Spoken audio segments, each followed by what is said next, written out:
నమస్తే, welcome to I news. America రాజకీయాలు ప్రపంచ ఆర్థిక వ్యవస్థను ప్రభావితం చేస్తాయి. అందులోనూ ఇప్పుడు అధ్యక్షుడిగా ఉన్న డొనాల్డ్ ట్రంప్ నిర్ణయాలు అపార కుబేరుడు ఎలన్ మస్క్ వంటి టెక్ దిగ్గజాలపై ఎలాంటి ప్రభావం చూపుతాయో అన్న చర్చ ఎప్పుడూ ఉంటుంది. ఈ నేపథ్యంలో నెట్టింట్లో ఒక వీడియో దుమారం రేపుతోంది. అమెరికాలో టెస్లా బ్యాన్ చేస్తున్నాం అంటూ ట్రంప్ వీడియో ఒకటి తెగ వైరల్ అవుతోంది. నిజంగానే ఇది జరిగిందే? అధ్యక్షుడు ట్రంప్ టెస్లాపై నిషేధం విధించారా?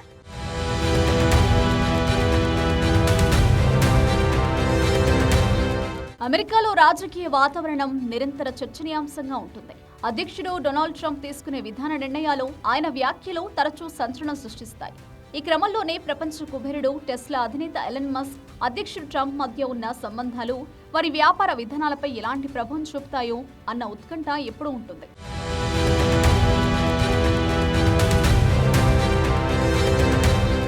అయితే ఈ రాజకీయ ఉత్కంఠ నడుమ తాజాగా ఒక వీడియో సోషల్ మీడియాలో దావనంలా వ్యాపించింది. డొనాల్డ్ ట్రంప్, ఎలన్ మస్క్ మధ్య పచ్చగడ్డి వేస్తే భగ్గుమంటున్న వేళ ఓ వీడియో తెగ వైరల్ అవుతోంది. ఈ వీడియోలో అధ్యక్షుడు డొనాల్డ్ ట్రంప్ స్వయంగా అమెరికాలో టెస్లా కార్లను బ్యాన్ చేస్తున్నామని ప్రకటిస్తున్నట్లు ఉంది.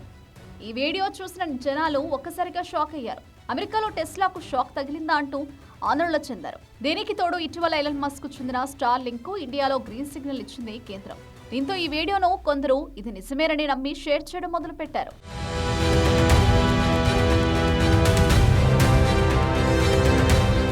కానీ అసలు నిజం వేరు. ఈ వీడియో పూర్తిగా ఏఐ జనరేటెడ్, అంటే కృత్రిమ మేధస్సు సృష్టించిన నకిలీ వీడియో. నిజానికి అమెరికాలో టెస్లాను బ్యాన్ చేయడం కానీ, అధ్యక్షుడు ట్రంప్ అలాంటి ప్రకటన చేయడం కానీ జరగలేదు. ట్రంప్, ఎలన్ మస్క్ మధ్య పరిస్థితులను ఆసరా తీసుకుని ఏ టెక్నాలజీని ఉపయోగించి ట్రంప్ ముఖాన్ని, వాయిస్ ను అనుకరించి ఈ వీడియోను సృష్టించారు.